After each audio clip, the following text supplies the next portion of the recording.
বাংলাদেশে majority motorcycle ব্র্যান্ডের কাছে একটা জিনিস রয়েছে, সেটা হচ্ছে স্কুটার।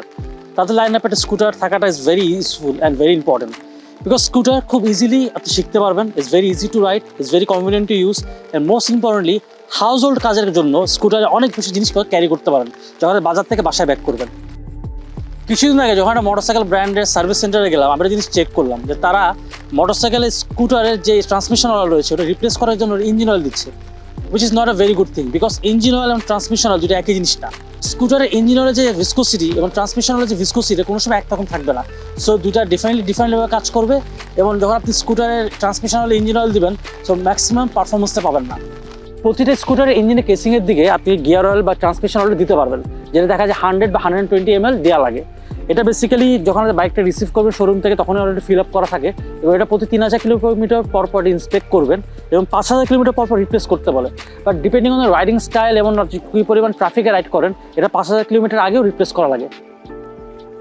গিয়ার অয়েল একটা স্কুটার ইউজ করা হয় এটার যে ট্রান্সমিশনটা আছে সেটাকে লুব্রিকেট করার জন্য এবং পুরো কম্পোনেন্টটাকে ঠান্ডা করার জন্য, সো দ্যাট ট্রান্সমিশনটা খুব ভালোভাবে অ্যাক্টিভলি কাজ করতে পারে। যেহেতু স্কুটারের গিয়ার অয়েলটা অনেকটা অটোমেটিক ট্রান্সমিশনের মতো কাজ করে, এটা ভেরি ইম্পর্টেন্ট যে এই ট্রান্সমিশনটা সবসময় ভালোভাবে লুব্রিকেট করা থাকে। এর থেকে আপনি ম্যাক্সিমাম পারফরমেন্সটা পাবেন এবং অফকোর্স আপনার ফুয়েল এফিসিয়েন্সিটাও বেড়ে যাবে। আপনার গিয়ার অয়েলটি আপনার স্কুটারের ড্রাইভেবিলিটি এবং পারফরমেন্সটা ইম্প্রুভ করবে এবং তার সাথে সাথে মাইলেজটা অনেক বাড়িয়ে দিবে, অ্যান্ড অফকোর্স ট্রান্সমিশনের যে হিটিং ইস্যু এটাও কমিয়ে আনবে। অনেক মেকানিক আপনাকে বলবে যে আপনি গিয়ার অয়েল ইউজ না করে ইঞ্জিন অয়েলটি গিয়ার অয়েল হিসেবে ইউজ করেন, এটা কোনো সময় করবেন না, বিকজ আপনি জানেন গিয়ার অয়েল এবং যে ইঞ্জিন অয়েল এটা ভিসকোসিটি আলাদা থাকে, দুইটা কাজই ডিফারেন্ট থাকে। যে কারণে গাড়িতে যারা প্রাইভেট কার তারা ভালো করে জানেন যে আপনারা অটোমেটিক ট্রান্সমিশনের জন্য আলাদা ট্রান্সমিশন অয়েল বা গিয়ার অয়েল ইউজ করেন এবং ইঞ্জিনের জন্য আলাদাটা ইঞ্জিন অয়েল ইউজ করেন। বেসিক্যালি বাংলাদেশে যে স্কুটার আসে ম্যাক্সিমাম স্কুটারের সিভিটি ট্রান্সমিশন থাকে, যেটা অনেকটা গাড়ির অটোমেটিক ট্রান্সমিশনের মতো। এখানে আনলাইক মোটরসাইকেল, যেখানে একটা মোটরসাইকেল আপনি গিয়ার চেঞ্জ করে আপনি বাইকের যে ক্লাচ দিয়ে গিয়ার চেঞ্জ করে আপনার ড্রাইভ চেইনের থ্রুতে আপনার রিয়ার টায়ারে পাওয়ার যায়।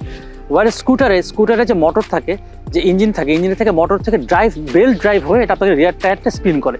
সো দুইটার ফাংশনালিটি অনেকটা ডিফারেন্ট, এবং এই কারণে আপনার গিয়ার অয়েলটা স্কুটারের জন্য ডিফারেন্টলি করা থাকে। কোনো সময় গিয়ার অয়েল মোটরসাইকেল ইউজ করবে না, বিকজ গিয়ার অয়েল মোটরসাইকেলের জন্য প্রযোজ্য না। মোটরসাইকেলে যে আপনি ইঞ্জিন অয়েল ইউজ করেন, এটা যাতে গিয়ার, বাইকের ইঞ্জিন এবং বাইকের ক্লাচ তিনটাতে একই সাথে কাজ করে। আর আরেকটা জিনিস সবসময় বলি, কিছু মানুষের একটা মিসকনসেপশন থাকে যে ইঞ্জিন অয়েল, গাড়ির ইঞ্জিন অয়েল মোটরসাইকেল ইউজ করা যায় কিনা। এটা ডেফিনেটলি রং কনসেপ্ট। গাড়ির ইঞ্জিন অয়েল কোনো সময় মোটরসাইকেল ইউজ করা উচিত না। এটা রিজন হচ্ছে গাড়ির যে ইঞ্জিন অয়েলটা থাকে ওটা যেভাবে ম্যানুফ্যাকচার বা যেভাবে বানানো হয়, ওটা হচ্ছে গাড়ির ইঞ্জিনের জন্য বানানো হয়।